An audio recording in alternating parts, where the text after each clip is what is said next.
Halo Sinekrip, bertemu lagi bersama saya Indra dan Danita. kali ini kita akan membahas sebuah film after lebaran nih. Yes. Dan lagi-lagi horor dan lagi-lagi pesugihan tentunya.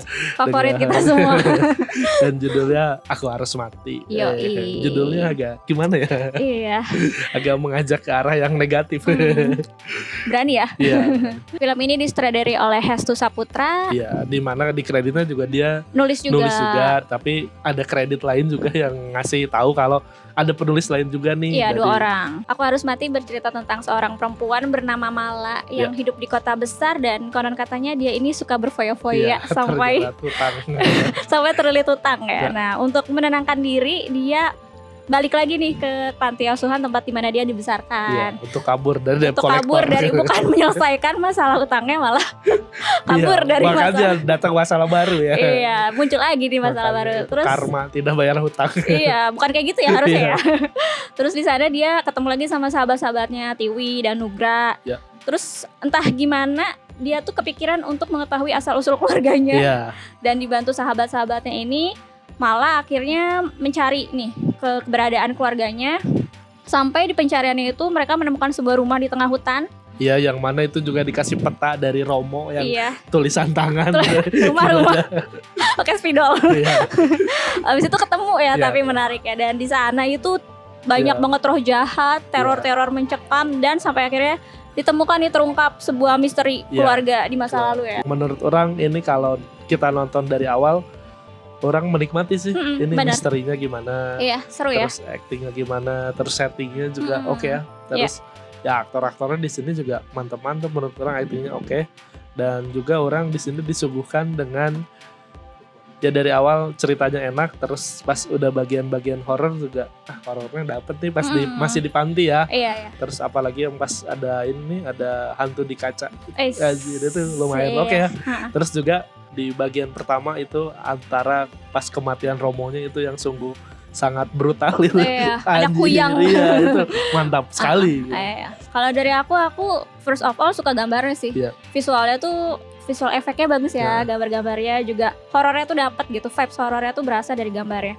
Terus selain itu juga setupnya Ya. bagus banget, kayak rumahnya juga bagus ya, kayak mikirin debu-debunya gitu, terus akar-akar di tembok Iya. yang menandakan rumahnya Iya. udah tua nggak Niat. terurus, niat banget sih. Sama apa ya, tim kreatifnya juga kepikiran nih kayak bak si kamar, Iya, bak itu bak di- airnya juga kayak udah debu kotor, Iya. terus kayak ada ranting-ranting dari daun pepohonan ya. Oke sih, maksudnya sedemikian memikirkan detail itu dan bagus menurut aku. Selain itu juga aku suka musiknya.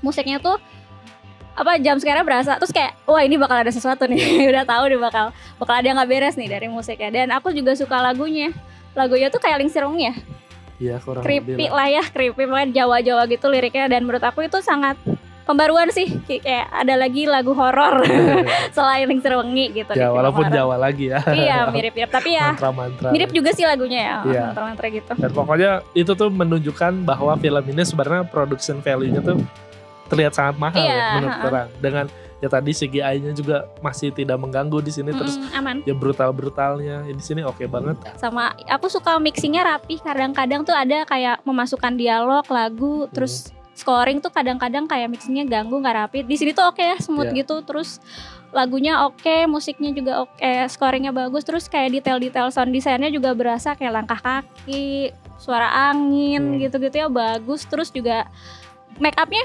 cukup creepy, cukup menyeramkan. Jadi bagus sih, menjadi kesatuan yang membangun Nah. creepy-nya gitu. Dan Horornya. kalau kalian mungkin pernah nonton Evil Dead, ini ada Nah, aura-aura iya, Evil iya, Dead-nya iya, menurut benar-benar. orang.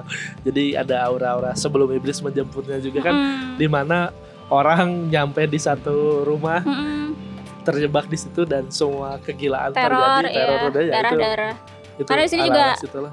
Ada body horror ya. Iya, dan orang juga Bener. kalau ingat plotnya, Mm-mm. ini kayak plotnya Perempuan Tanah Jahanam. Iya, mirip, bener sih, Ya kan, mengingatkan. kayak orang dari kota pulang untuk mencari siapa sesuatu, keluarganya ya. gitu, dan ternyata malah banyak ini itunya. Mm-mm. Dan juga kan di sini di cara si karakter utamanya dikasih penglihatan juga kan, Vision ya. iya itu lumayan mengingatkan dengan cara Perempuan Tanah Jahanam ngasih Iya, mirip tahu lagi. gitunya seperti itu. Perempuan terus di desa gitu Iya. ya, dapat penglihatan. Jadi ya pasti sih yang bakal ngingetin kita, apalagi kalau bukan Perempuan Tanah Jahanam. Ada yang kurangnya nggak sih buat film Aku Harus Mati ini? Ada lumayan banyak ya daftarnya. Mulai Indra dulu. Dari orang di sini tuh sebenarnya udah menjanjikan tadi dari awal, setuju. potensinya bagus banget. Ya. Dari semua aspeknya tuh udah oke. Cuma lagi-lagi plot dan cara ngedeliver ceritanya di sini betul. orang agak gimana gitu. Pertama ini mungkin dari kayak alasan dianya balik lagi ke panti juga kan, kenapa harus pakai hutang. Yes. Padahal kalau orang mikir, kalau bikin skripnya, orang bakal bikin si Malanya tuh mau menikah. Nah, Kan kalau menikah kan urgensi untuk mencari butuh ya keturunannya, asal usul. usulnya. Iya, kalau enggak mungkin ada keluarga atau siapa yang bisa mesti dijadiin diundang wali atau gimana. iya, Nah, kan itu masih masuk akal gitu ya. Aku juga ngerasa kalau film ini tuh urgensi dan tujuannya kurang kuat ya. Maksudnya dia itu ke panti asuhan cuma untuk menenangkan diri karena masalah utangnya gitu. Maksud aku ya utang mah diberesin, dihadapin, bukan malah pergi dan meninggalkan masalahnya itu. Terus dia juga ninggalin kerjaan kan, ya maksudnya kurang aja sih. Udah gitu nyampe sana dia bukannya menyelesaikan, kayak dapat misalnya jadi lebih tenang pikiran, terus dapat solusi untuk masalah utang, bukan. Tapi di sana dia kayak nyokap gue siapa ya, keluarga gue siapa ya, malah mikirin hal lain gitu, nggak fokus. Kan bisa aja itu mah dari dulu gitu. Ini tuh nggak ada triggernya. Kenapa tiba-tiba ingin cari keluarganya, ingin cari orang tuanya. Dan anehnya tuh kenapa sih Romonya itu juga berpikir kayaknya nih anak bakal nyari gitu, udah bikinin peta-peta gitu. Iya, itu juga kan jadi gimana gitu ngerasanya tuh kan, misalnya kalau tadi yang harusnya dia tuh mau menikah gitu ya, kan mau menikah, terus Romonya tuh bilang sebenarnya saya bukan ininya, nggak bisa, jadi paling harus cari. Nah ini yang saya telusuri soal asal usul kamu, nah gitu kan lebih oke. Dan terus juga kan di sini banyak motif karakter yang agak kurang menurut orang, kayak misalkan si udah jelas sih maksudnya ibunya si Malanya kan pesugihan untuk biar harta jabatan tapi kan yang nggak diliatin suaminya seperti apa gimana gitu. Sama di sini tuh ada scene di awal yang sebenarnya nggak ke reveal menurut orang. Apa tuh? Ya kan scene di awal yang anak kecil sama ibu-ibu ketangkep akar-akar gitu. Itu kan itu nggak dijelasin nggak dijelasin itu sebenarnya siapa atau gimana gitu. Terus juga di sini kan kayak soal si ritualnya ini tuh gimana maksudnya, apa kan harus jelas ya. Misalkan kalau kayak ritual film yang lain, misalkan dia pasti numbalinnya, kan di sini kalau nggak salah ada di dialognya tuh kamu harus numbalin anak ragil, kan anak bungsu. Nah di sini anehnya kenapa anak yang lainnya juga dibunuh itu. Jadi orang nggak ngerti apakah memang semua keluarganya harus mati atau cukup anak paling bungsunya aja gitu. Kan kalau kayak Pengabdi Setan kan terus aja punya anak biar satu-satu. Biar dia bisa misalnya anak pertama nggak jadi anak pertama, akhirnya anak kedua, anak ketiga. Ada opsi gitu. Perubahan karakter teman-temannya temannya itu Tiwi dan Nugra itu kurang smooth sih. Awalnya tuh dia kerasukan. Jadi apa? Tiba-tiba scene lain tuh baik-baik aja dan jadi karakter dia yang sebelumnya itu kurang banget sih menurut aku. Terus lompat-lompat gitu ceritanya dari scene ke scene, kurang smooth, dan kita tuh kayak nggak ngerasain perubahan dia pas karakternya nggak kesurupan dan yang enggak gitu. Harusnya ada perbedaan atau misalnya penjelasan dulu. Ini tuh kayak pas di rumah itu sama yang di panti itu kerasanya tuh jadi kayak dua film berbeda karena lompat-lompat gitu loh cerita scene per scene yang nggak kayak di panti. Aku malah suka di panti sih sebenarnya. Ya, dan itu tuh sebenarnya mungkin mau masukin love interest biar ada konflik antara ketiga karakternya. Tapi kalau orang yang nulis orang bakal kasih kalau bakal kasih treatmentnya kalau ya misalkan kan tadi kan mau nyari itu, tapi ada motif kalau emang si Tiwinya suka sama Nugra dan sebenarnya Tiwi tahu Nugra juga suka ke Mala, tapi pas dari pencarian itu pas di rumahnya banyak hal yang ketidaksengajaan pas Mala ngelihat, jadi kayak mereka bermesraan atau gimana kan, jadi mendingan gitu ya, ada dendam, nggak perlu kesurupan gitu.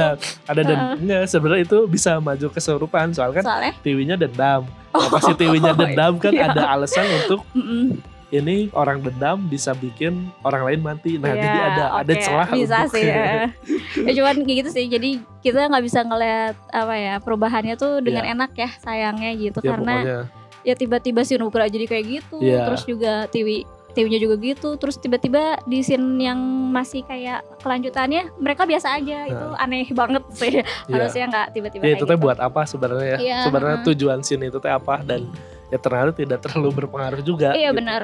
Terus juga di sini kan kayak yang si Mbah Dukunnya juga, si Mbah Dukun yang Romo yang oh yang cewek, cewek, iya. yang ini kalau mau ke perempuan jahanam kan dijelasin tuh si Christine Iya, Hakimah siapa gitu, ada backstory-nya. Ini tuh beneran gak ada, cuma Mbah Dukun gitu.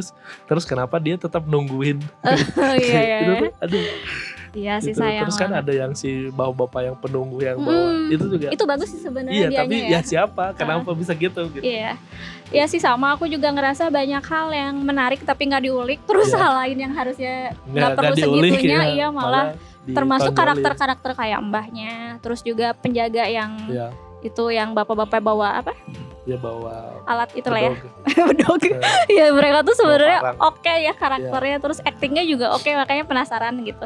Tapi sayangnya nggak gitu, terus anehnya tuh dia pergi gitu aja. Padahal awalnya nggak boleh masuk, padahal dia bilang nginep tinggal di situ, tapi perginya gitu aja. Maksudnya sayang aja sih, udah gitu tiba-tiba mereka harus dibunuh. Kayak kurang sih, sayang banget. Itu juga kan sebenarnya di sini si Romonya juga sejauh apa harus melindunginya. Terus sejauh apa kekuatannya. Itu juga gimana. Terus si Kuyang teh apa? Iya, kenapa bisa sampai membunuh seedan itu gitu ke si Romo, atau ada menghalangi dendam, apanya gitu. Ya, banyak yang tidak terjelaskan sebenarnya. Iya, sayang gitu. banget sih, karena sebenarnya punya potensi ya untuk jadi film yang kalau ada film aja horor yang penceritaannya lebih oke dan deliver ceritanya lebih oke, ini bisa mantap banget sih menurut. Sama menurut aku ritualnya itu kurang. Ritual itu sesuatu yang kayak mewah banget gak sih harusnya di film horor. Di sini tuh jadi kayak biasa aja. Sayang banget, padahal udah ada kepala. Iya, kepala kerbau. Kepala kerbau udah ada sesajen ya, udah kayak lengkap. Terus udah gitu aja. Sayang banget sih juga menyanyiakan properti gitu. Ini juga menyanyiakan ceritanya tuh logika yang kenapa si Malanya bisa melihat. Kan kenapa kamu bisa melihat, langsung diceritain dia doang. Soalnya aku sama Mbah Romo dikasih buka mata batin. Terus kenapa si Mala bisa ada paku raja itu? Ya karena Romo aja tiba-tiba ada cerita dia. Maksudnya dia tuh nggak sebelumnya menceritakan, tapi pas mau kejadian diceritain apa yang terjadi. Disegampangin itu doang. Terus kan di sini ya tadi kan si Nugra di sini kadang bisa ngerukyah, kadang bisa dia yang kesurupan itu. Aduh, itu juga terlalu mudah banget ya. Sama aku tuh nggak sukanya film ini banyak banget flashback banget gitu. Flashbacknya teh literally flashback aja gitu, yang ibunya lah, yang Romonya lah, yang semuanya teh dikasih. Jadi si Malanya hadir di momen itu dan ngelihat gitu ya. Si flashbacknya teh bukan gimana. Jadi menurut aku ini kurang sih, kayak lazy gitu banget, lazy writing gitu jadinya. Dan juga kan itu si Romonya ke rumah itu mau ngapain kan kita gak tahu ya, gak jelas aja. Padahal sayang banget di sini tuh pas yang jadi mamahnya itu bagus banget menurut orang actingnya. Kayak dari gerak-gerakan dia kesurupan, terus sampai di akhir itu yang pas dia bertransformasi jadi iblis itu anjir keren pisan menurut orang. Sama dia kan pas make up-nya langsung bagus juga, make up-nya matanya merah itu aduh. Sama tuh aku suka perubahan yang dia dari yang biasa aja terus pelan-pelan berubah jadi iblis itu keren banget. Scene terbaik sih menurut orang, dan itu creature yang mantap. Maksudnya bisa jadi ikon setan baru ya kalau sukses. Ya, sama ada satu lagi yang menurut aku kurang, itu kayaknya film ini tuh mau menunjukkan bahwa ada keterhubungan antara anak dan ibu yang sama-sama dihadapkan oleh masalah kayak harta, uang gitu. Kalau misalnya si ibunya kan pengen jabatan terus ya, kalau si anaknya ini malah kayak dia diujinya tuh oleh betang-betang kayak foya-foya gitu. Kan sama-sama ingin harusnya menumbalkan, tapi tuh kita nggak dapet ya pesan itu, sayangnya jadi malah kemana-mana gitu. Harusnya fokus aja dulu ke situ. Apalagi kan tagline-nya apa sih, kayak demi harta, jual jiwa demi harta atau demi konten lupa ya? Demi harta. Demi harta ya. Demi konten. Ya harusnya tuh kalau emang kayak gitu kan, soalnya dia di hutan, kamu tuh demi konten gini-gini, aku inget itu sih demi harta ya.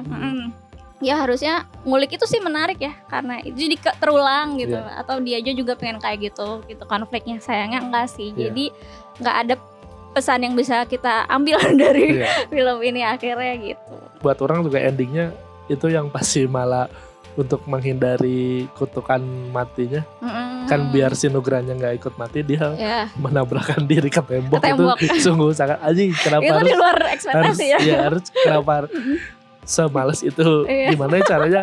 Padahal kan lebih bagus kayak si Tiwi loncat dari balkon ke bawah gitu. Dan lebih lebih scene-nya tuh memorable gitu. Iya, kalau ini kan kayak Iya. Udah bingung ini gimana, udah tabrakin. Iya. Iya sih, sayang banget. Sama ada scene favorit? Udah tadi yang pas Oh, yang perubahan itu yang suka. ibunya jadi Kalau aku sih iblis. itu. Aku bukan scene favorit tapi lebih ke transisi favorit kayaknya. Yes. Yang pertama tuh ada pas nyari kain ya, nyari selimut gitu buat TV, tiba-tiba set, pindah. Iya, Itu mantap. keren sekali. Iya. Kepikiran, maksudnya hal-hal kayak gitu sebenarnya secara teknis oke ya. Lanjut tadi kita ke Sinesor buat film Aku Harus Mati Nit. Dari Nita berapa? Dari aku 5/10 hutan. Dari aku 5,5 lah. Soalnya 5,5. ini mantap banget sebenarnya, banyak elemen Iya, yang setuju. harusnya mantap tapi sayang sekali lagi. Mm-mm. Plot dan ceritanya ini sungguh sangat Ini kurang jadi sih. kayak beda ini gak sih, sutradara yang di panti sama di hutan tuh kayak dua Iya. orang yang beda Ya, gitu tapi sebenarnya directnya. secara teknis orang udah nggak meragukan tapi Iya, sayang setuju. cerita dan jadi ya ke kitanya jadi aduh kenapa sih harus Iya. gini, sayang banget ini potensinya teh bisa bagus cuma andai dibenerin lah si Iya ya. draft ceritanya, skripnya sebelum akhirnya difilmkan. Oke, jadi buat kalian yang sudah nonton Aku Harus Mati silahkan komen juga dan kita berdiskusi di kolom komentar menurut kalian seperti apa filmnya. Dan Yang buat cari tontonan setelah lebaran Iya, selain jadi Danur ya. mungkin udah nonton juga Susana dan Danur. Cukup sekian review dari kita berdua, sampai jumpa di video-video berikutnya, bye bye.